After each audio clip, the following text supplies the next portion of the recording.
अस्सलाम वालेकुम स्टूडेंट्स। आज का जो हमारा टॉपिक है फ़्लो चार्ट है। फ़्लो चार्ट का टॉपिक जो है वो एक्सप्लेनेशन के लिए जो है वो आप लोगों का एक रिमेनिंग रह गया था, लेकिन फ़्लो चार्ट जो है वो आप लोगों का मोस्ट इम्पॉर्टेंट कैलकुलेशन के हवाले से लॉन्ग क्वेश्चन है। फ़्लो चार्ट का और एल्गोरिथम का, इन दोनों का जो एक लॉन्ग क्वेश्चन में जो है वो बहुत अच्छे तरीके से एक होल्ड है। बोर्ड में क्वेश्चन जो है वो कैलकुलेशन के लिए एल्गोरिथम भी आ जाता है लिखने के लिए, लॉन्ग नहीं आता तो शॉर्ट लास्ट में आ जाता होता है, या फ्लो चार्ट जो है वो उसको विजुअल जो है वो ग्राफिकली उसको रिप्रेजेंट किया जाए। So what is the flow chart? Flow chart is a graphical representation of the steps to solve a problem.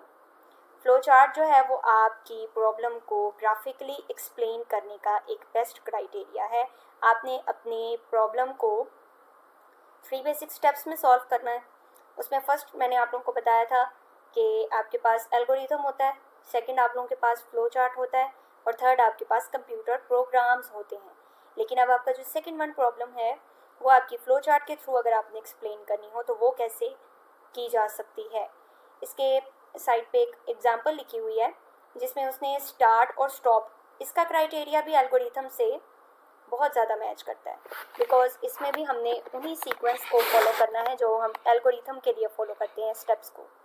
Start लेते हैं, इसमें भी स्टॉप, बट इसके अंदर आप स्टॉप का कीवर्ड भी लगा सकते हो, एंड का भी लगा सकते हो। इनपुट आउटपुट उसी तरीके से देनी है बट शेप्स के साथ, सिंबल्स के साथ देनी है।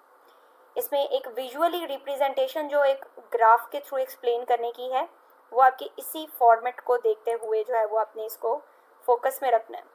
इन्हीं शेप्स का यूज़ करते हुए आपने अपने फ्लो चार्ट को जो है वो एक्सप्लेन करना है। फर्स्ट जो आपने स्टार्ट का जब अगर कीवर्ड देना है, स्टॉप का देना है यानी एंड का देना है, तो वो आपने इस शेप के साथ, ओवल शेप के साथ देना है।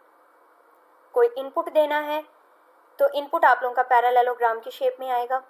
आउटपुट देनी है यानी उस चीज़ का प्रिंट आउट देना है या आउटपुट के कीवर्ड के साथ उसको एक्सप्लेन करना है, वो आपकी पैरेललोग्राम शेप में आएगी। और जो कैलकुलेशन आपकी इनपुट की होगी, मींस सम को कैलकुलेट करना है, प्रोडक्ट को कैलकुलेट करना है, इसमें अगर ये टेक शूज़ एंड सॉक्स ले रहा है तो ये बात इसने इनपुट में तो नहीं ना बताई, ये बात तो इसने थ्रू कैलकुलेशन में बताई है यूज़र को अंडरस्टैंड करवाने के लिए कि take shoes and socks, shoes लिए हैं, सॉक्स लिए हैं, इन दोनों में से जो फर्स्ट चीज़ वेयर होगी वो आपकी शूज़ होगी, और सॉरी सॉक्स होंगी। उसके बाद जो सेकंड है वो आप लोगों की शूज़ को वेयर किया जाएगा। सो इस क्राइटेरिया के साथ उसने एक फ्लो चार्ट को रिप्रेजेंट किया एग्जाम्पल के साथ। सो इसी क्राइटेरिया को फोकस में रखते हुए फ्लो चार्ट हमेशा बनाया जाता है। इसमें आप लोगों की कुछ शेप्स आती हैं जिसके साथ आपने अपनी फ्लो चार्ट को एक्सप्लेन करना होता है। फर्स्ट आपके पास आती है फ्लो लाइंस। इनके दरमियान एक कनेक्शन लाइंस का जो है वो लिंक क्रिएट होता है फ्लो लाइंस का। अगर इन शेप्स को सेपरेट सेपरेट बनाया जाए तो वो फ्लो चार्ट की रिप्रेजेंटेशन नहीं होगी। हर शेप के दरमियान एरो का साइन आएगा और उन साइंस ऑफ एरोज को बोलेंगे flow lines, that is used to determine the flow steps in a flow chart. आपके जितने भी स्टेप्स में आपका फ्लो चार्ट लिखा गया है उनके दरमियान एक कनेक्शन जो है वो फ्लो लाइंस का क्रिएट होगा। टर्मिनल का साइन आएगा जो कि एक ओवल का साइन होता है, use to indicate the start and end of the flow chart. Start देना है, एंड देना है, तो वो आपने इसी सिंबल के साथ देना है। नेक्स्ट आपकी रेक्टेंगल शेप आती है प्रोसेस की, that represents to change the values. Values को चेंज करने के लिए, वैल्यूज़ को कैलकुलेट करने के लिए जो आपका प्रोसेस होगा वो आपका रेक्टेंगल के अंदर होगा। कोई डिसीजन लेना है मीन्स कंडीशनल ऑपरेशन के थ्रू, यस नो में, ट्रू फॉल्स में, तो वो आपका ऑक्टागोनल शेप के साथ वो डिसीजन लिया जाएगा। इनपुट आउटपुट जो लेना है पैरेललोग्राम शेप के साथ देना है, that is use to indicate the input of the data from user और displaying the results to user. Displaying results output features के साथ दिए जाएंगी, और जो इनपुट डाटा लेना है उसके लिए भी पैरेललोग्राम की शेप आएगी। कनेक्टर के एक सिंबल होता है, if a flow chart does not fit on a page, अगर तो आपका फ्लो चार्ट आपके पेज पे फिट नहीं हो रहा, मीन्स ज़्यादा बड़े तरीके से आपने रिप्रेजेंट कर दिया, साइज उसका काफ़ी बड़ा है, वो उसको फिट करने के लिए कनेक्टर का जो है वो सिंबल यूज़ किया जाता है। Then we use connector to connect parts of the flow chart on different pages. जितने भी पेजेस में आपका फ्लो चार्ट बनेगा उतने पेजेस के साथ आप इस सिंबल के साथ अपने पेजेस को कनेक्ट करवाएंगे। आगे आप लोगों की एग्जांपल्स आती हैं फ्लो चार्ट से रिलेट। फ्लो चार्ट बनाना है जिसमें कन्वर्ट करना है आपने सेल्सियस टू फ़ारेनहाइट टेम्परेचर को। इससे रिलेट आप लोगों का फ्लो चार्ट किस तरीके से रिप्रेजेंट होगा, वही क्राइटेरिया है जो आप लोगों ने एल्गोरिथम में लिखना है, but with the help of shapes you can perform it. Shapes दे दी जाती हैं और शेप्स के साथ एक्सप्लेन कर दिया जाए कि फर्स्ट स्टेप में मैंने स्टार्ट लिया, सेकंड स्टेप में मैंने इनपुट ले लिया, थर्ड स्टेप में मैंने फ़ारेनहाइट को कैलकुलेट करवा दिया, फोर्थ स्टेप में मैंने इसका प्रिंट ले लिया और फिफ्थ स्टेप में मेरा फ्लो चार्ट कंप्लीट हो गया। तो जो इंग्लिश की एक्सप्लेनेशन है वो आपकी इसी चीज़ के साथ आती है। इससे रिलेट आप लोगों का फ्लो चार्ट जो है वो विजुअली किस तरीके से रिप्रेजेंट होगा। स्टार्ट का सिंबल आप यूज़ करेंगे, उसके लिए कौन सा सिंबल आएगा, ऑब्वियसली आप लोगों की ओवल शेप आएगी to start the flow chart.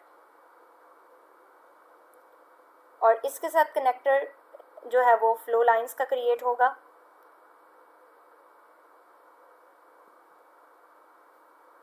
Flow lines का कनेक्टर क्रिएट होने के बाद पैरेललोग्राम की शेप आ जाएगी। पैरेललोग्राम की शेप के साथ पहले शेप्स सेपरेटली अभी मैंने इसलिए आप लोगों को दिखाई है कि फर्स्ट एल्गोरिथम का क्राइटेरिया जो आप लोगों का ये फ्लो चार्ट की रिप्रेजेंटेशन के साथ है वो किस तरीके से आपने देना है। इसके बाद जो शेप आपकी आएगी वो पैरेललोग्राम की आएगी एंड देन आप लोगों की जो टर्मिनेशन स्टॉप होगी वो भी आपकी ओवल शेप के साथ होगी।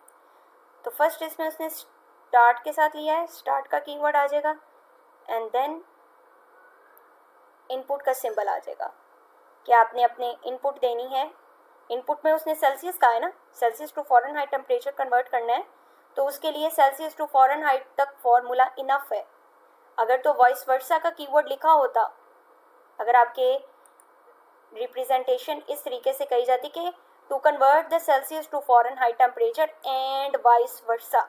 वाइस वर्सा का मतलब है कि फिर फ़ारेनहाइट टू सेल्सियस भी उस चीज़ को कन्वर्ट किया जाए।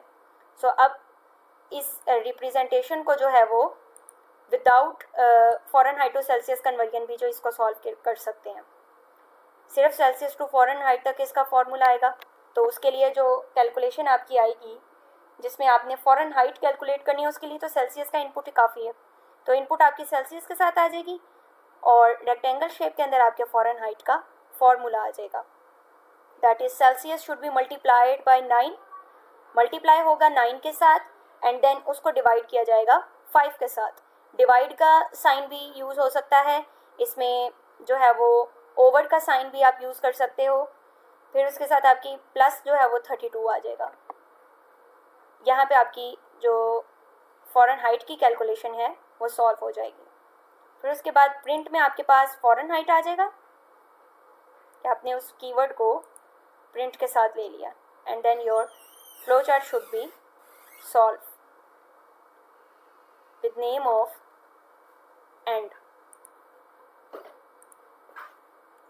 सेकेंड के अंदर find acceleration of moving object with given mass and force applied. Acceleration find करनी है जिसमें फोर्स और मास को यूज़ करते हुए उसके फॉर्मूला को फ्लो चार्ट में रिप्रेजेंट करना है।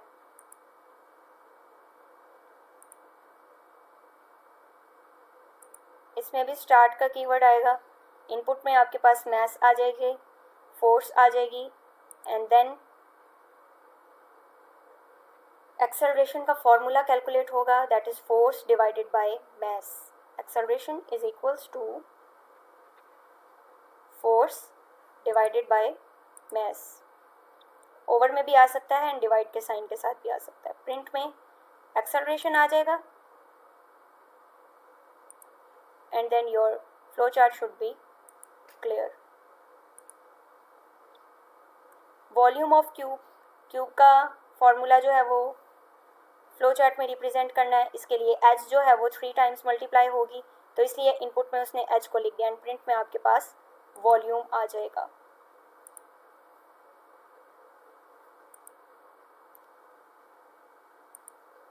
इसके लिए भी इनपुट में एज लेंगे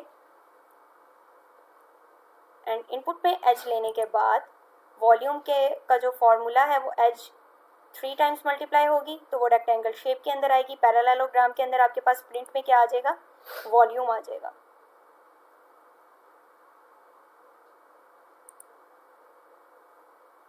So we have take the print out of volume.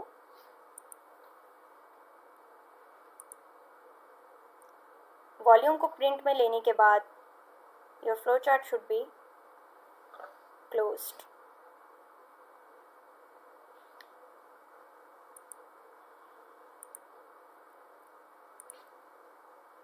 इसके बाद फोर्थ वन है plain interest of an amount. Interest का फॉर्मूला वही जो हम लोगों ने एल्गोरिथम में लगाया था, उसी फॉर्मूला को जो है वो इसके अंदर एक्सप्लेन कर देना। इसके लिए आपके पास अमाउंट को सेपरेट भी उसने रख दिया है। पहले तो ये भी था ना कि अमाउंट और रेट दोनों आपस में मल्टीप्लाई होके देन फिर वैल्यू 100 से डिवाइड की जा सकती है, या रेट को 100 से सेपरेट भी डिवाइड किया जा सकता है और अमाउंट और ईयर सेपरेट सेपरेट मल्टीप्लाई हो जाएंगे। प्रिंट में आपके पास प्लेन इंटरेस्ट आ जाएगा। अगर आपने अपना नेम इनपुट में यानी आपकी जो कैलकुलेशन है उसमें आपने प्लेन के नेम के साथ दे दिया, फिर आउटपुट में भी आपको वही नेम देना पड़ेगा। जैसे इसने यहाँ पे प्लेन इंटरेस्ट लिखा है तो देन फिर उसके बाद वो उसका आउटपुट भी जो है वो प्लेन इंटरेस्ट के नाम से ही देगा। अगर प्लेन का की नेम जो है वो यूज़ नहीं किया इनपुट में तो फिर आउटपुट में भी नहीं आएगा। ये बात का लाजमी ख्याल रखना है कि इनपुट में आप जिस क्राइटेरिया के साथ अपने नेम को रिप्रेजेंट कर रहे हैं, आउटपुट में भी आप उसी नेम के साथ क्राइटेरिया को रिप्रेजेंट करेंगे, वरना ये चीज़ भी मार्क्स कटवा सकती है कि आपके पास आपके इनपुट और आउटपुट दोनों के अंदर नेम डिफरेंट आ रहे हैं। सो यहाँ पे भी नंबर्स डिडक्ट होने के चांसेस होते हैं। स्टार्ट का कीवर्ड आ जाएगा, इनपुट में अमाउंट आ जाएगी, रेट और ईयर आ जाएगा एंड देन रेक्टेंगल शेप में आपके पास इंटरेस्ट का फॉर्मूला कैलकुलेट हो जाएगा। Amount should be multiply by rate and rate should be divided by 100 and this should be again multiply by year. Print में इंटरेस्ट आ गया and then your flow chart remains closed with the name of and.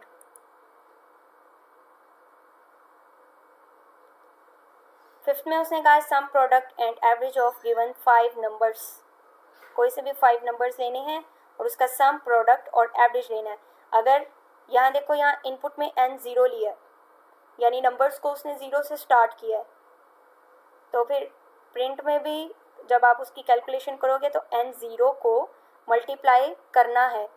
बाज़ औक़ात इस तरह भी हो जाता है कि स्टूडेंट्स n0 को डिक्लेयर कर देते हैं बट इसकी कैलकुलेशन में n0 का यूज़ नहीं करते कि 0 की तो कोई वैल्यू ही नहीं होती और 0 को जो है वो सम के अंदर क्यों ऐड किया जाएगा या उसका प्रोडक्ट क्यों लिया जाएगा। इसीलिए इनपुट में फिर नंबर्स अपनी मर्ज़ी से कोई से भी ले सकते हैं, बट जो नंबर्स लिए हैं उन नंबर्स का यूज़ बेसिकली कैलकुलेशन में फ़्लो चार्ट में करवाना है, जिससे क्लियर हो सके कि आपकी फ़्लो चार्ट की रिप्रेजेंटेशन किन 5 नंबर्स के थ्रू आ रही है।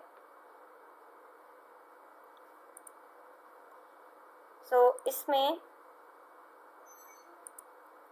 स्टार्ट के नेम के साथ जाएगा एंड देन इनपुट में मैंने यहाँ पे 5 नंबर्स लिए हैं, फर्स्ट 5 नंबर्स n1 से स्टार्ट किया n5 तक। इसको ऐड करवा दिया उसी क्राइटेरिया के साथ। प्रोडक्ट में भी वही साइन ले लिया, स्टैटिक भी ले सकते हो, मल्टीप्लिकेशन भी ले सकते हो, it's up to you. Average में आपने इन नंबर्स को ऐड करवा के टोटल पे डिवाइड करवा देना है, जो एवरेज का मेन क्राइटेरिया है, इसका फॉर्मूला है रिप्रेजेंटेशन का। प्रिंट में आपके पास ये तीनों चीज़ें आ जाएंगी। प्रिंट में क्या आएगा, सम भी आ जाएगी, प्रोडक्ट भी आ जाएगी एंड देन एवरेज भी आ जाएगी।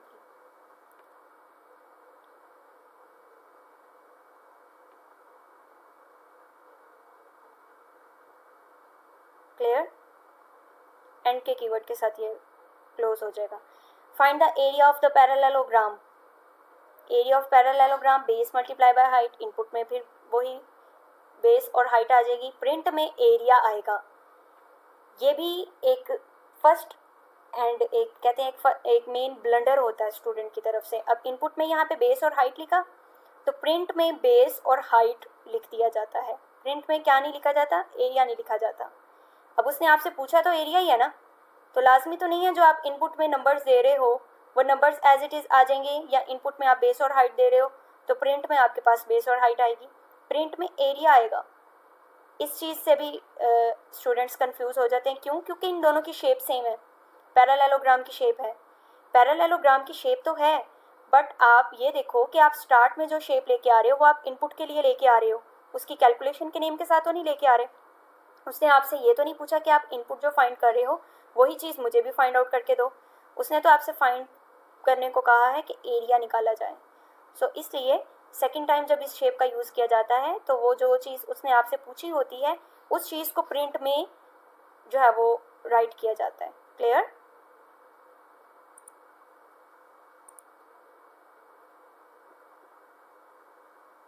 सो इधर भी स्टार्ट के साथ ही आ जाएगा एंड इनपुट में आपके पास क्या आएगी, बेस एंड हाइट।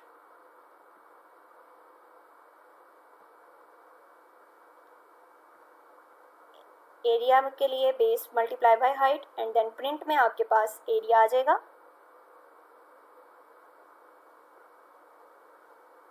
और वही same as it is end के साथ आपका फ्लो चार्ट जो है वो क्लियर हो जाएगा।